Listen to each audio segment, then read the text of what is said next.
Reliance. ఇండియాలో Reliance సృష్టించిన వ్యాపార సంచలనాలు అన్నీ ఇన్ని కావు. పెట్రోకెమికల్ రంగంతో మొదలైన రిలయన్స్ ప్రస్థానం అంచెలంచెలుగా ఎదిగి ఏకంగా ఒక వరల్డ్ క్లాస్ కంపెనీగా నేడు మారింది. ముఖ్యంగా రిలయన్స్ ఎప్పుడైతే రెండుగా విడిపోయి ముఖేష్ అంబానీ కుటుంబం నుంచి రిలయన్స్ జియో అనే కంపెనీగా మారిందో అప్పుడే ఇండియన్ బిజినెస్ సెక్టార్లో అసలైన ఆట మొదలైంది. Petrochemical, energy, natural gas, telecom, retail, sports, media, textiles ఇలా ప్రతి రంగాన్ని శాసించే స్థాయికి రిలయన్స్ జియో నేడు ఎదిగింది. ఇక ఎంటర్టైన్మెంట్ సెక్టర్ మీద కన్నేసిన జియో సినిమా అనే ఓటీటీ ప్లాట్ఫామ్ తీసుకొచ్చింది. ఎంటర్ అయిన ప్రతి రంగంలో టాప్లో ఉండాలని కోరుకునే జియో ఏకంగా ఎంటర్టైన్మెంట్ సెక్టార్లో టాప్ ప్లేస్లో ఉన్న డిజ్నీ ప్లస్ హాట్స్టార్నే టార్గెట్ చేసింది. అమెజాన్ ప్రైమ్, నెట్ఫ్లిక్స్ లాంటి టాప్ కంపెనీల కన్నా ఎక్కువ వ్యూవర్షిప్ ఉన్న హాట్స్టార్ని ఎక్వైర్ చేసుకుని డిజ్నీ ప్లస్ హాట్స్టార్ని జియో హాట్స్టార్గా మార్చేసింది.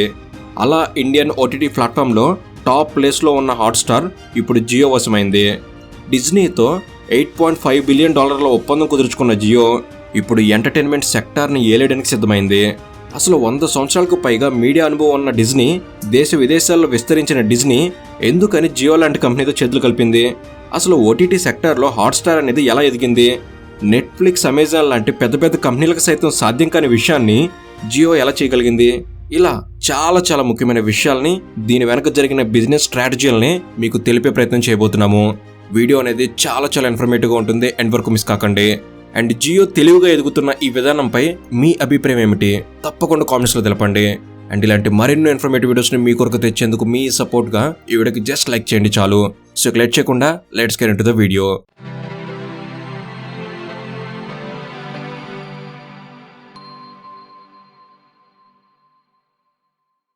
ట్రెండ్ పూర్తిగా మారిపోయింది.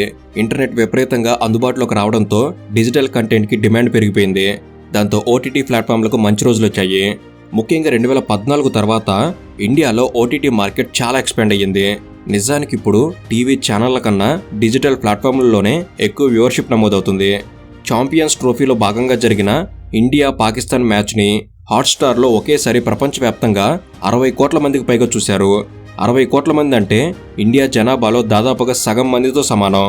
ఓటీటీ ప్లాట్ఫామ్ల హవా ఎలా గత 10 ఏళ్లలో పెరిగిందో అర్థం చేసుకోవడానికి ఇదొక ఉదాహరణ మాత్రమే. 2021లో అమెజాన్ ప్రైమ్ వీడియోకి 2.18 కోట్ల వ్యూవర్షిప్ ఉండేది. నెట్ఫ్లిక్స్కి 55 లక్షల మంది వ్యూవర్స్ ఉండేవారు. కానీ డిజ్నీ ప్లస్ హాట్స్టార్కి మాత్రం 4.6 కోట్ల వ్యూవర్స్ ఉండేవారు. అలా 2021లోనే హాట్స్టార్ ఓటీటీ సెక్టార్లో టాప్ ప్లేస్ను ఆక్యుపై చేసింది. కానీ 2025కి వచ్చేసరికి అమెజాన్ ప్రైమ్ ఓటీటీ మార్కెట్లో చాలా ర్యాపిడ్గా గ్రో అయ్యింది. 2024లో హాట్స్టార్కి 26% మార్కెట్ షేర్ ఉంటే అమెజాన్ ప్రైమ్కి కూడా 23% మార్కెట్ షేర్ ఉంది. ఇలా ఈ రెండు కంపెనీలు పోటాపోటీగా ఓటీటీ సెక్టార్ని లీడ్ చేస్తున్నారు. కానీ ఇంతలో ఇండియన్ ఓటీటీ సెక్టార్లో 8% మాత్రమే మార్కెట్ షేర్ ఉన్న Jio Cinema game changing decision తీసుకోవడంతో ఓటీటీ మార్కెట్ మొత్తాన్ని ఒక్కసారిగా ఇప్పుడు జియో లీడ్ చేసే పరిస్థితి ఏర్పడింది. ఈ కథ పూర్తిగా మీకు అర్థం కావాలంటే హాట్స్టార్ చరిత్ర గురించి కాస్త తెలియాలి. 1923లో కాలిఫోర్నియాలో మొదలైన old Disney cinema, animation, media ఇలా వివిధ రంగాల్లో ప్రపంచవ్యాప్తంగా గుర్తింపు తెచ్చుకుంది. డిజ్నీ లాంటి వరల్డ్ క్లాస్ కంపెనీ 2004 జూలైలో ఇండియాలోకి ప్రవేశించింది. 2004 అంటే కేబుల్ టీవీకి అప్పుడే డిమాండ్ పెరుగుతున్న సమయం. ఆ సమయంలోనే ఇండియాలో అనేక కొత్త టీవీ ఛానళ్లు పుట్టుకొచ్చాయి. చిన్న సిటీల్లో సైతం కేబుల్ కనెక్షన్లు మొదలయ్యాయి. దాంతో ఇండియాలో టీవీ ఎంటర్టైన్మెంట్కు పెరుగుతున్న డిమాండ్ని గమనించిన డిజ్నీ ఇండియాలోకి ప్రవేశించింది. ఇండియాలో డిజ్నీ ఛానల్ కొన్ని రోజుల్లోనే చాలా పాపులర్ కూడా అయింది. దాంతో క్రమంగా డిజ్నీ ఇండియాలో మీడియా సామ్రాజ్యాన్ని సృష్టించడం మొదలుపెట్టింది. ఇందులో భాగంగా 2006లో డిజ్నీ హంగామా ఛానల్ కొనేసింది. హంగామా ఛానల్ చిన్నపిల్లల్ని విపరీతంగా ఆకట్టుకుంది. ఇక 2012లో యూటీవీని కొనేసింది. యూటీవీ పేరుతో రంగ్ దే బసంగి, జోధా అక్బర్ లాంటి సూపర్ హిట్ సినిమాలను ప్రొడ్యూస్ చేయడంతో డిజ్నీ ఫిల్మ్ ప్రొడక్షన్లో కూడా అడుగుపెట్టింది. కానీ మొహంజదారో, జగ్గా జసూస్, ఫితూర్ లాంటి సినిమాలు అనుకున్నట్టు ఆడకపోవడంతో 2016లో డిజ్నీ ఇండియాలో ఫిల్మ్ ప్రొడక్షన్ ఆపేసింది. కానీ 2019లో డిజ్నీ వరల్డ్ మీడియాలో దిగ్గజ కంపెనీ అయిన 21st సెంచరీ ఫాక్స్ను కొనేసింది. ఆ సమయంలో ఇండియాలో టాప్ మీడియా నెట్వర్క్ అయిన Star India networks 21st century Fox కంట్రోల్లోనే ఉండేది.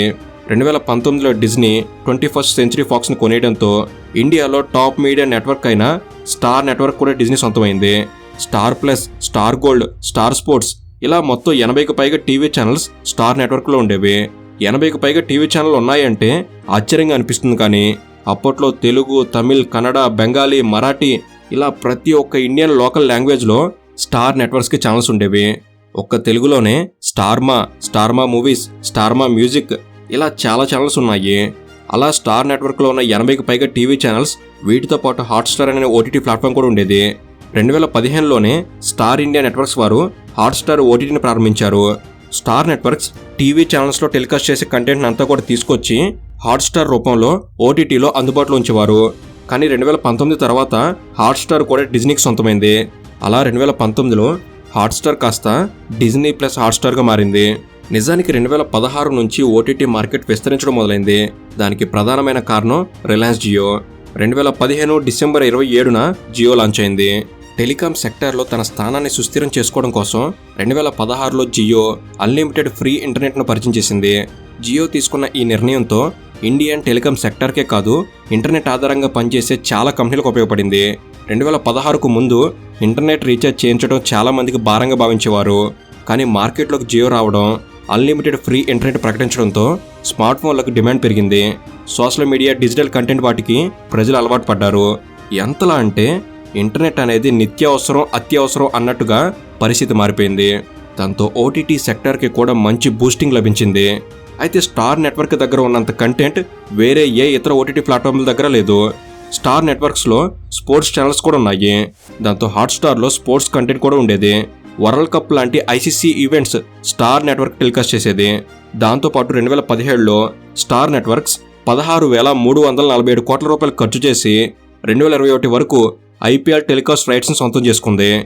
ఇండియాలో క్రికెట్కి, ఐపీఎల్కి ఎంత క్రేజ్ ఉంటుందో చెప్పాల్సిన అవసరం లేదు.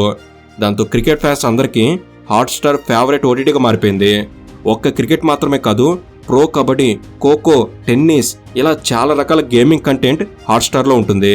కాబట్టి స్పోర్ట్స్ని లైక్ చేసేవారు హాట్స్టార్ సబ్స్క్రిప్షన్ ఖచ్చితంగా తీసుకునేవారు. అలా క్రమంగా హాట్స్టార్ సబ్స్క్రిప్షన్ తీసుకునేవారి సంఖ్య పెరిగింది. ఇక అమెజాన్, నెట్ఫ్లిక్స్ లాంటి ఓటీటీలు ఉన్నా ఎక్కువ మంది హాట్స్టార్ని చూసేవారు. అలా కొన్ని సంవత్సరాలుగా స్టార్ నెట్వర్క్స్తో ఇండియన్స్కి చాలా మంచి అనుబంధం ఏర్పడింది. దాంతో స్టార్ నెట్వర్క్స్ని ఇష్టపడేవారు హాట్స్టార్ను కూడా క్రమంగా లైక్ చేసేవారు. ఉదాహరణకి స్టార్ మాలో సీరియల్ మిస్ అయితే ఆ ఎపిసోడ్ హాట్స్టార్లో చూసే వీలుంటుంది. అలా 2020 కల్లా ఇండియాలో 7 కోట్ల కుటుంబాల్లో డిజ్నీ ప్లస్ హాట్స్టార్ ఒక భాగమైంది. అలా ఇండియన్ ఓటీటీ మార్కెట్లో హాట్స్టార్ టాప్ ప్లేస్ను సొంతం చేసుకుంది. అయితే ఒకవైపు ఓటీటీ ప్లాట్ఫామ్లో డెవలప్ అవుతున్న సమయంలోనే ఓటీటీ ప్లాట్ఫామ్ గ్రోత్ని మరో మెట్టెక్కించే విధంగా 2020లో కరోనా కారణంగా లాక్డౌన్ అనౌన్స్ చేశారు. ఇక లాక్డౌన్ సమయంలో అందరూ ఇళ్లకే పరిమితం కావడంతో ఓటీటీ ఆడియన్స్ బాగా పెరిగారు. డిజిటల్ కంటెంట్కి ప్రతి ఒక్కరు అలవాటు పడ్డారు. దాంతో ఓటీటీ వ్యూవర్షిప్ విపరీతంగా పెరిగిపోయింది. ఇక లాక్డౌన్ కూడా హాట్స్టార్కి ఉపయోగపడింది. లాక్డౌన్ టైంలో మార్వెల్ స్టూడియోస్కి సంబంధించిన కంటెంట్ని స్ట్రీమింగ్ చేయడం మొదలుపెట్టారు. దాంతోపాటు గేమ్ ఆఫ్ థ్రోన్స్ లాంటి సూపర్ హిట్ సిరీస్లు హాట్స్టార్లో స్ట్రీమ్ అయ్యేవి. వీటి వల్ల హాట్స్టార్కి ప్రీమియం ఆడియన్స్ నుంచి సపోర్ట్ లభించింది. అలా ఓటీటీ మార్కెట్లో హాట్స్టార్ దూసుకుపోయింది. కానీ ఇదంతా వ్యూవర్షిప్ పరంగా మాత్రమే. నిజానికి వ్యూవర్షిప్లో డిజ్నీ ప్లస్ హాట్స్టార్ ఎంత స్ట్రాంగ్గా ఉన్నా కూడా నెట్ ప్రాఫిట్ విషయంలో మాత్రం హాట్స్టార్ వెనకబడి ఉండేది. సబ్స్క్రిప్షన్ రెవెన్యూ, యాడ్ రెవెన్యూ ఇలా హాట్స్టార్కి 2 విధాలుగా రెవెన్యూ జనరేట్ అవుతుంది. ఆపరేషనల్ కాస్ట్ అంటే నిర్వహణ వ్యయంతో పోలిస్తే రెవెన్యూ తక్కువగానే వచ్చేది. నిజానికి డిస్నీ ఇలా వ్యూవర్షిప్ బేస్ పెంచుకోవాలి అని ఆదాయం గురించి పట్టించుకోకుండా ఎక్కువ ఖర్చులు చేసింది. 2021లో ఓటీటీ మార్కెట్లో వ్యూవర్షిప్ పరంగా టాప్ ప్లేస్లో ఉన్న డిజ్నీ ప్లస్ హాట్స్టార్ 600 కోట్ల రూపాయల నష్టాన్ని ప్రకటించింది. ఇక 2022లో 342 కోట్ల నష్టాన్ని ప్రకటించింది. అలా కంపెనీ నష్టాల్లో ఉన్న సమయంలో హాట్స్టార్కి ఒక పెద్ద ఎదురుదెబ్బ తగిలింది. ఇండియాలో హాట్స్టార్కి మెజారిటీ సబ్స్క్రైబర్లు క్రికెట్ ఆడియన్స్ మాత్రమే. ఐపీఎల్ చూడడం కోసమే హాట్స్టార్ సబ్స్క్రిప్షన్ తీసుకునేవారు ఉన్నారు. అయితే 2017లో హాట్స్టార్ బీసీసీఐతో చేసుకున్న ఐపీఎల్ టెలికాస్ట్ రైట్స్ ఒప్పందం 2021లో ముగిసింది. హాట్స్టార్ తన సబ్స్క్రైబర్ బేస్ని, వ్యూవర్షిప్ని కాపాడుకోవాలి అంటే ఐపీఎల్ టెలికాస్ట్ రైట్స్ తప్పనిసరి. కానీ ఇక్కడే రిలయన్స్ జియో హాట్స్టార్ని దెబ్బకొట్టింది.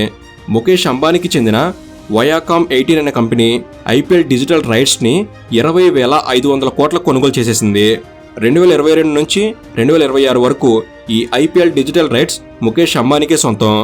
ఈ వయాకామ్ 18 మీడియా ప్రైవేట్ లిమిటెడ్ అనేది 2010లో మొదలైన కంపెనీ. హిందీలో కలర్స్ టీవీ ఛానల్స్ అన్ని ఈ మీడియా గ్రూప్కి చెందినవే. ఎంటీవీ, నిక్ జూనియర్ లాంటి ఛానల్స్ కూడా వైకామ్ 18 సంస్థకు చెందిన ఛానల్సే.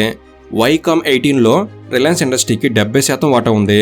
మెజారిటీ పార్ట్నర్గా వైకామ్ 18 రిలయన్స్ ఇండస్ట్రీకి చెందుతుంది. ఇక జియో లాంచ్ చేసిన జియో సినిమా ఓటీటీ కూడా వైకామ్ 18లో భాగమే. ఇక మనకు తెలిసిందే జియో మొబైల్ రీఛార్జ్ చేసుకున్న వారందరికీ కూడా జియో సినిమా ఉచితంగా లభిస్తుందని. దాంతో మెజారిటీ జియో టెలికాం యూజర్లకు జియో సినిమా కూడా పరిచయమే. ఇప్పటికే ఓటీటీ మార్కెట్లో జియో సినిమాకి 8% వాటా ఉంది. అయితే 2022లో ముఖేష్ అంబానీకి చెందిన వైకామ్ 18 ఐపీఎల్ రైట్స్ను దక్కించుకోవడంతో 2022 నుంచి జియో సినిమాలోనే ఐపీఎల్ టెలికాస్ట్ అవుతూ వస్తుంది. గతంలో హాట్స్టార్లో ఐపీఎల్ చూడాలి అంటే సబ్స్క్రిప్షన్ తప్పనిసరి. కానీ జియో సినిమాలో మాత్రం ఉచితంగా ఐపీఎల్ చూసే వీలు కల్పించారు. దాంతో క్రికెట్ ఫ్యాన్స్ అందరూ హాట్స్టార్ నుంచి జియో సినిమాకు మారారు. అసలే నష్టాల్లో ఉన్న హాట్స్టార్కి ఈ పరిణామాలు మరింత ఇబ్బందిగా మారాయి. అయితే హాట్స్టార్ నుంచి ఐపీఎల్ దూరం చేయగలిగారు కానీ ఐసీసీ ఈవెంట్స్ను మాత్రం దూరం చేయలేకపోయారు. దాంతో క్రికెట్ అభిమానులు చాలామంది ఇప్పటికీ హాట్స్టార్ని ఆశ్రయించాల్సి వస్తుంది. ఓటీటీ మార్కెట్లో ఇప్పటికీ హాట్స్టార్కి 26% వాటా ఉంది. ఓటీటీ మార్కెట్లో టాప్ ప్లేస్కు వెళ్లేందుకు హాట్స్టార్ని రిలయన్స్ 2023 డిసెంబర్లో డిజ్నీతో చర్చలు మొదలుపెట్టింది. ఓటీటీ మార్కెట్లో టాప్ ప్లేస్కు వెళ్లేందుకు హాట్స్టార్ను కొనేందుకు రిలయన్స్ 2023 డిసెంబర్లో డిజ్నీతో చర్చలు మొదలుపెట్టింది. హాట్స్టార్లో 51% షేర్ రిలయన్స్కు ఉండేలా 49% షేర్ డిజ్నీకి ఉండేలా ఒప్పందం చివరికి కుదిరింది. ఇక 2024 ఫిబ్రవరిలో ఈ డీల్ ఫైనల్ అయింది. $8.5 బిలియన్ ఈ మొత్తం ఒప్పందం కుదిరింది.